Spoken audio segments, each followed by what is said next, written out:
Hey, welcome to lesson number 3. We're looking at normal distribution today.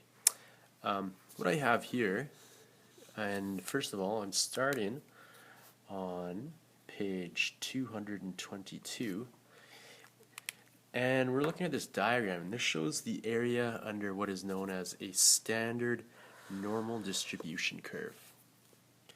And it's divided into different regions, and these different regions are equal. Each region is equal to 1 standard deviation.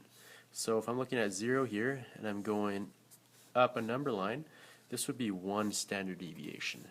This first division would be 1 standard deviation.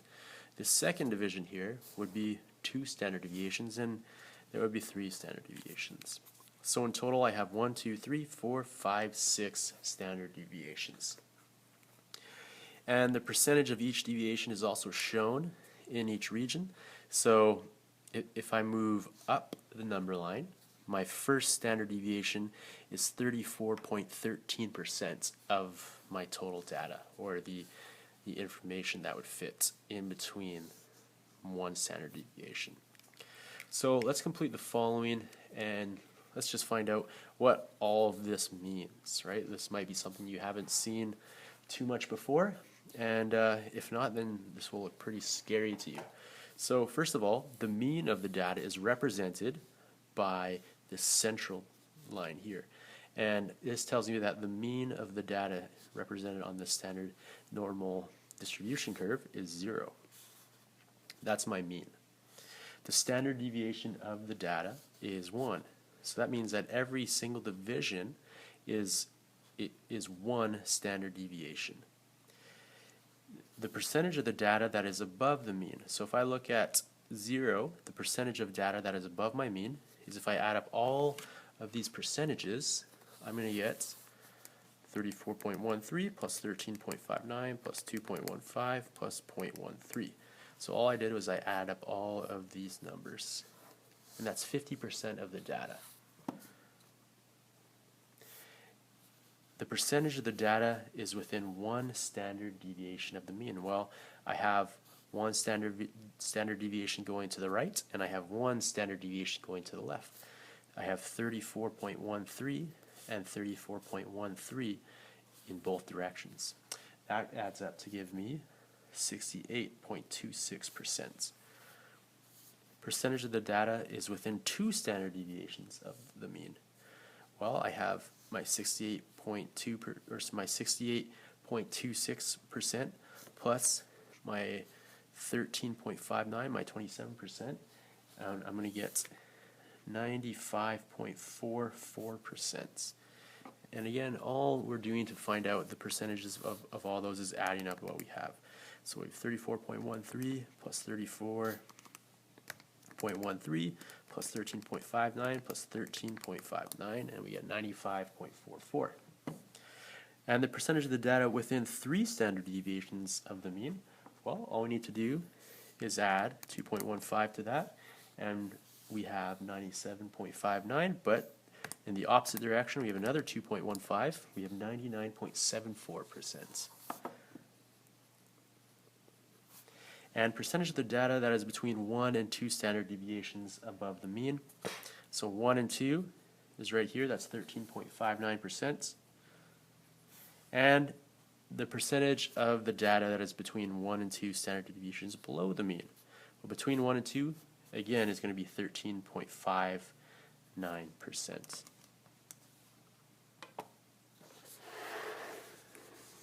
So if we look at the basic properties of a normal standard deviation curve, or normal distribution curve, the total area under the curve is equal to 1. Right?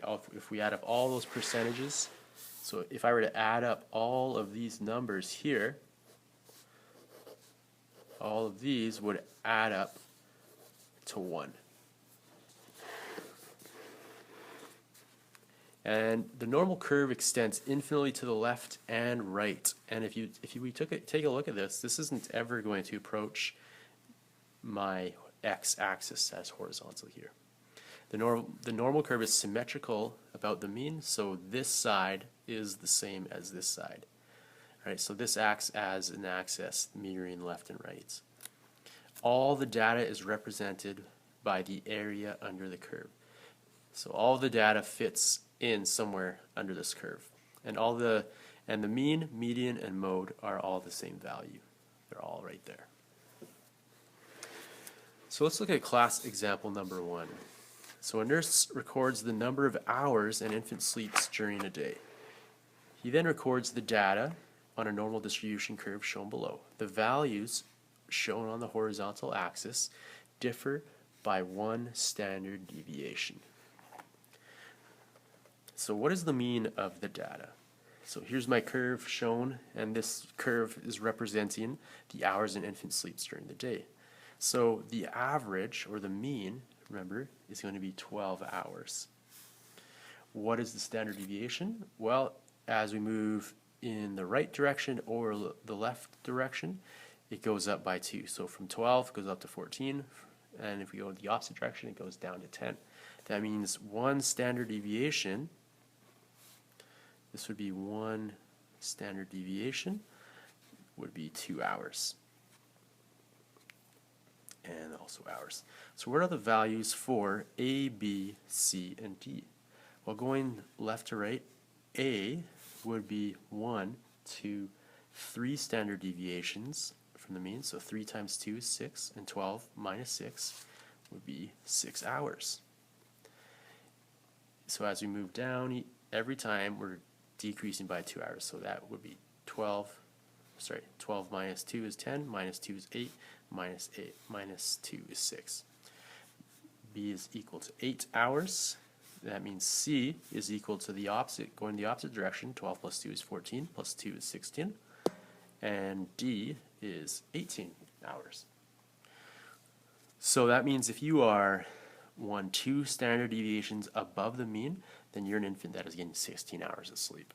But if you are 3 standard deviations below the mean, 1, 2, 3, you are an infant getting only 6 hours of sleep, which is not a lot for an infant or anybody. So what percentage of days to the nearest hundredth does the infant sleep? So what percentage of days to the nearest hundredth does the infant sleep between 12 and 14 hours? So we're looking at this percentage here. So between 12 and 14 hours, we are looking at my first standard deviation. And my first standard deviation is right here. And so the amount of data that's represented here is 34.13%, if you recall from earlier. Between 8 and 16 hours. So here's 8 here, and 16 hours was right here. So that's 16, and that's 18. That was 1, 2, 3, 4 standard deviations. And so if I look at my amount of data that is represented by those grids, I would have my 68.26%, which is here and here. And then I would have 13.59% here and here, and 13.59%. So 68.26 plus 13.59 plus 13.59, I get 95.44%. And then less than 6 hours, this is that 0.13%. So that fits right in here. So why is it not possible this time to determine the percentage of days that the infant slept for less than 13 hours? So right now we don't know. So with 13 hours, that would be around here somewhere. The problem is we don't know the area under the curve yet.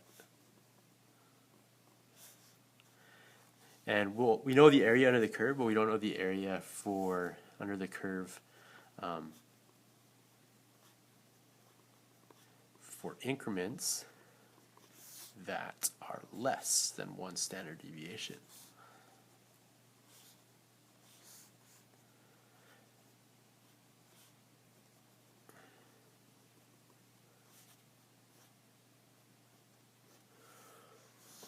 And to answer this question, we're going to have to look at what a z-score is.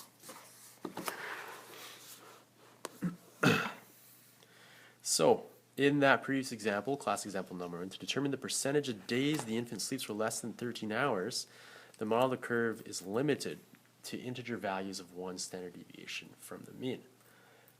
1 or more standard deviations. So the concept of z-scores can be determined here. So a z-score for a particular data value is the number of standard deviations the data value is above or below the mean. And for this example, we're going to consider class example 1 with a mean value of 12 and a standard deviation of 2. So the data value 18, and this is what we're referring to here, is this curve. So this curve is, if this is my mean, and each of these increments represent 1 standard deviation, then 18 is going to be 1, 2, 3 standard deviations above the mean, and it has a z-score of 3.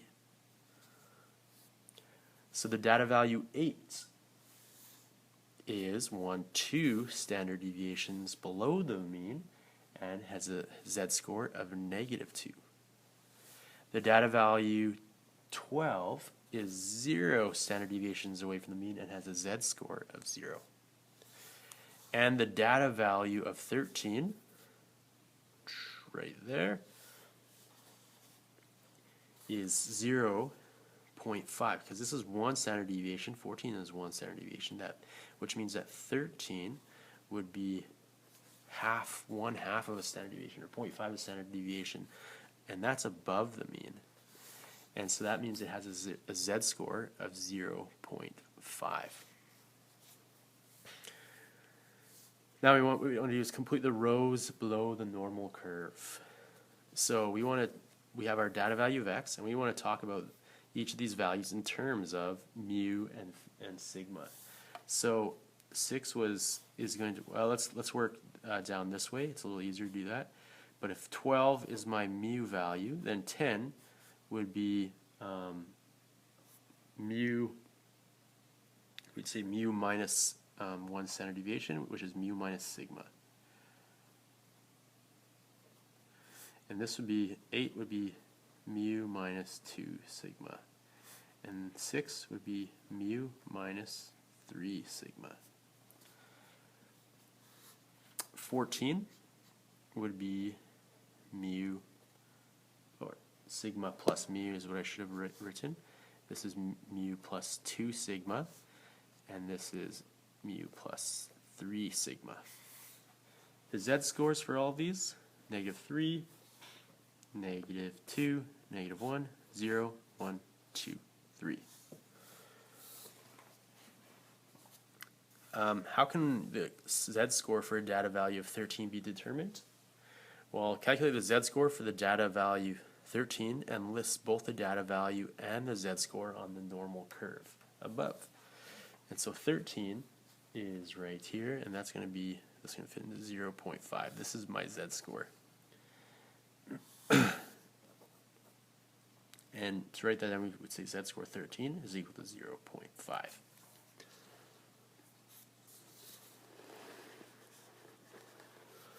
All right, next we're going to look at the z-score formula. So z-score for a data value can be calculated using this formula. Z-score is equal to x, so that's my data, whatever my data value is, minus mu, which is my mean or average, divided by sigma, which is the standard deviation. Our z-score indicates the number of standard deviations that a data value lies from the mean. And a positive z-score indicates that the value is above the mean, whereas a negative z-score, that means that our data is below the mean. So with class example 2, we want to complete the following. We want approximately 68.3% of the data lies between z is equal to whichever the negative value is, and z is equal to whatever the positive value is. So 68.3 of my data, that's everything here and here on this side. So that's 1 standard deviation on the left side and 1 standard deviation on the right. So that would be -1 and +1 for my z-scores. And now we're looking at approximately 95.4% of the data lies between Z, well, that would be -2, and right here, which is +2. And now approximately 99.7% of the data lies between Z is equal to -3 and +3.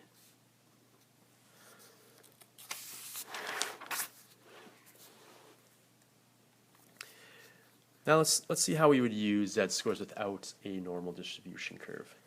The heights in centimeters of 5 starting members of the Wolfhounds basketball team are 170, 182, 193, 195, and 212. If the mean height is 190 centimeters for the standard deviation, so we know that mean is equal to 190 centimeters, and the standard deviation is 15 centimeters. Calculate the z-score to the nearest hundredth for the tallest player. The calculation of the z-score for the shortest player is shown. So for the tallest player, if we go off this, z, always start with writing your formula, x minus mu divided by sigma. We're looking for the tallest player here, so the tallest player is 212, and the z-score for my player is 212, is going to be equal to 212 subtract 190, which is my mean or average, divided by my standard deviation of 15. So Z for 212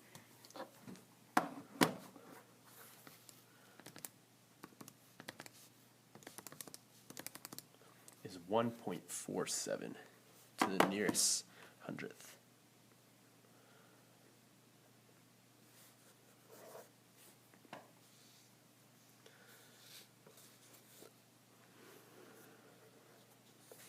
All right.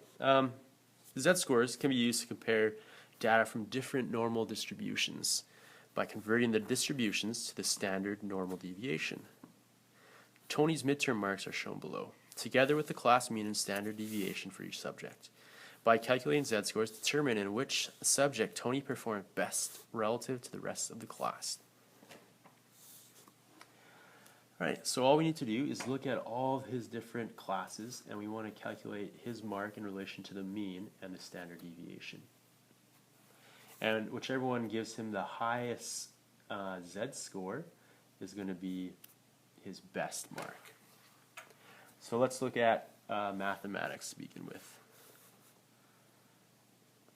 So my z-score for math is, well, Tony's mark in math was 74. The average mark, or the mean, was 68. And the standard deviation for that class was 12.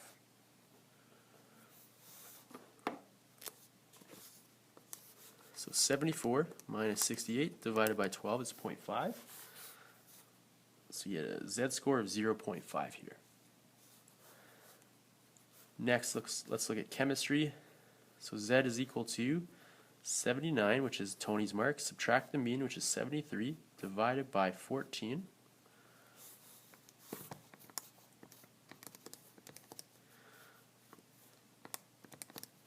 We get 0.43. And our last one was his physics mark.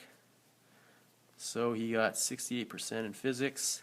The average was 66, divided by my standard deviation of 11, and my z-score, so 68 minus 66 divided by 11 is 0.18. So according to our data here, Tony performed the best in math since his z-score was the highest in that class. And so he's going to be 0.50 standard deviations above the average or the mean. We're going to do one more example here, and in this example we're looking for the actual mark, and so we're going to be setting up an algebraic expression here. Remember that z is equal to x minus mu divided by my standard deviation. So the average mark on an English exam was 63. So we know that the mean is 63 and the standard deviation was 12. If the marks were normally distributed and a student's z-score was 1.5, so z is equal to 1.5, what was the student's actual mark? So we're looking for X. So we know that our Z score is 1.5. We don't know what X is, but we know that mu is 63, the average is 63, and we know the standard deviation is 12. So if I rearrange this equation and solve for X, I'm going to have to multiply both sides by 12. That gives me 18 on the top is equal to X minus 63, and I add 63 to both sides, which gives me a value of X is equal to 81. So that means the student's actual mark was 81%.